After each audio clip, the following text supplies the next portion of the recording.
राधे कृष्ण आप सभी को। कार्तिक मास महात्म्य अध्याय 22। तब ब्रह्म राक्षस कहने लगा कि हे मित्र, मैं मगध देश में प्रवीण सोमदत्त नाम वाला ब्राह्मण था। मैंने मद में आकर अपने को बड़ा भारी विद्वान मानकर गुरु का अपमान किया। उसी पाप के कारण मैं इस दशा को प्राप्त हुआ हूँ। मैंने इस योनि में आकर भूख से दुखित हो अनेक ब्राह्मण खा डाले हैं। गुरु के अपमान के कारण ब्रह्म राक्षस की योनि प्राप्त होती है, यह मैंने भली प्रकार जान लिया। तब कलमाशपाद ने पूछा कि हे मित्र, गुरु की कोटि में कौन कौन आते हैं? यह सुन सोमदत्त ने कहा, वेदों को पढ़ाने वाला, सुनाने वाला, नीति शास्त्र तथा वेदों की व्याख्या करने वाला, वेदों के संदेह को दूर करने वाला, भय से रक्षा करने वाला, अन्नदाता, शिक्षा देने वाला, बुरे कामों से रोकने वाला, ससुर, मामा, पिता, ज्येष्ठ भ्राता, गर्भ से मरण पर्यंत संस्कार कराने वाला तथा राजा, इन सब की गुरु संज्ञा है। अतएव इन सब की वंदना करनी चाहिए। तब पुनः कलमाशपाद पूछने लगा कि तुमने अनेक गुरु कहे, इनमें से कोई बड़ा भी है या सब बराबर हैं? सोमदत्त कहने लगा कि हे मित्र, यद्यपि हम राक्षस हैं, साथ ही भूख और प्यास से दुखित भी हैं, मगर गुरु महिमा का वर्णन करने से निश्चय ही कल्याण होता है।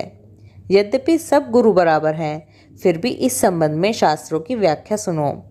वेद तथा मंत्रों का उपदेश करने वाला, धर्मशास्त्र तथा पुराणों की व्याख्या व उपदेश करने वाला ये विशेष गुरु हैं। इनमें से प्रमुख गुरु वह है जो देव पूजन कराए, देव पूजा का फल बतलाए या गुप्त मंत्र का उपदेश दे। हमने गौतम ऋषि से धर्म, अर्थ, काम और मोक्ष के देने वाले सब पुराण सुने हैं। एक समय मैं महादेव जी का पूजन कर रहा था। उसी समय श्री गौतम जी वहां पर आ गए। मैंने खड़े होकर उनको प्रणाम नहीं किया, बल्कि पूजा में ही लगा रहा। तब महादेव जी ने हमको गुरु का अपमान करने के दोष में ब्रह्म राक्षस बना दिया। उसी पाप के कारण मेरा अंतःकरण जला जाता है। ना जाने इस दुख से कब मुक्ति मिलेगी। सूत जी कहते हैं, हे ऋषियों, इस प्रकार गुरु महिमा का वर्णन करने से उनके सब पाप नष्ट हो गए। इतने में उन्होंने दूर से आते हुए गर्ग मुनि को देखा, तो दोनों राक्षस तथा पिशाचिनी अपने दोनों हाथ उठाकर उनकी ओर भागे कि हमारा भोजन आ गया। परंतु फिर गर्ग जी के कहे हुए वचनों को याद करके उनके निकट ना जाकर दूर से ही पिशाचिनी कहने लगी कि हे महात्मन, आपको नमस्कार है। हमने कितने ही ब्राह्मण खा डाले हैं, परंतु आप महादेव जी के नाम से सुरक्षित हैं। तब गर्ग मुनि ने तुलसी दल युक्त गंगा जल से उनका अभिषेक किया। अभिषेक होते ही वे राक्षस देह से मुक्त होकर देवरूप हो गए। पुत्र युक्त ब्राह्मणी और सोमदत्त विष्णु रूप शंख, चक्र, गदा, पद्मधारी होकर गर्ग जी की स्तुति करते हुए विष्णु लोक को चले गए। और कलमाशपाद अपने रूप को प्राप्त होकर सोच में पड़ गया। उसको इस प्रकार सोच में पड़े देखकर गुप्त रूप सरस्वती बोली कि हे राजन, तुम सोच में मत पड़ो। राज्य सुख भोगने के बाद अंत में तुम भी विष्णु लोक को प्राप्त हो जाओगे। इन वचनों को सुनकर राजा आनंदित हो गया। इसके बाद उसने अपने गुरु का स्मरण किया और गर्ग ऋषि को प्रणाम करके श्री गंगा की स्तुति की, फिर विष्णु का स्मरण किया और फिर काशी को चला गया। 6 मास तक काशी जी, गंगा और विश्वेश्वर महादेव के दर्शन करता हुआ अति आनंद के साथ अपने राज्य में आया। तब गुरुजी ने उसका अभिषेक किया। तत्पश्चात अनेक भोगों को भोगकर अंतकाल में मोक्ष को प्राप्त हुआ।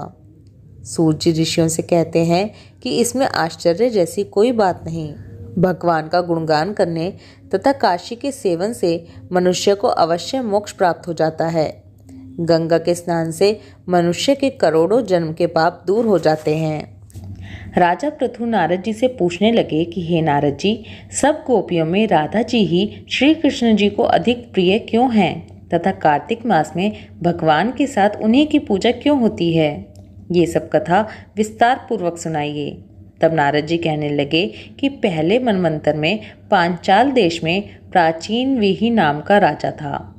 उसके भगवान विष्णु का अति विशाल मंदिर बनवाया। वहाँ नित्य ही बड़े विधि विधान से भगवान का पूजन हुआ करता था।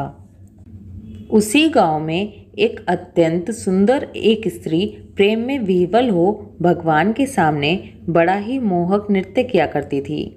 उसके मन में हमेशा यही लालसा लगी रहती कि वह इसी तरह भगवान के गले में बाहें डालकर नृत्य करती रहे।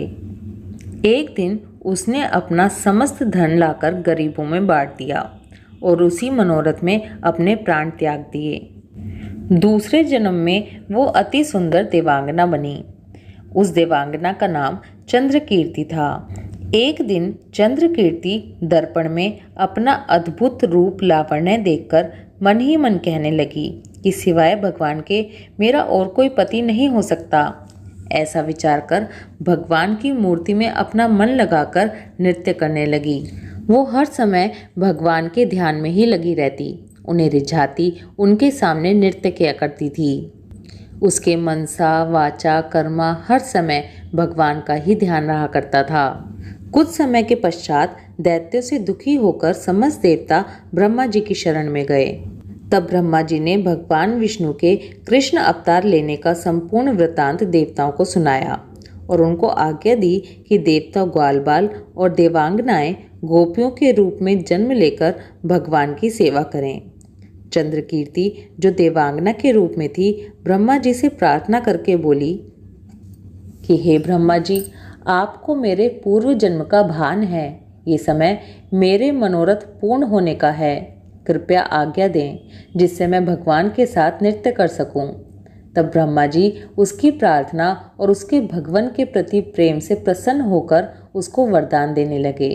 ब्रह्मा जी ने कहा कि तुम नंदग्राम में वृषभानु गोप के घर में राधा नाम से जन्म लेकर सब गोपियों से अधिक भगवान की प्रिय होंगी और भगवान तुमको अपने प्राणों से भी अधिक प्रिय समझेंगे तथा रास उत्सव में तुम उनके साथ नृत्य करोगी।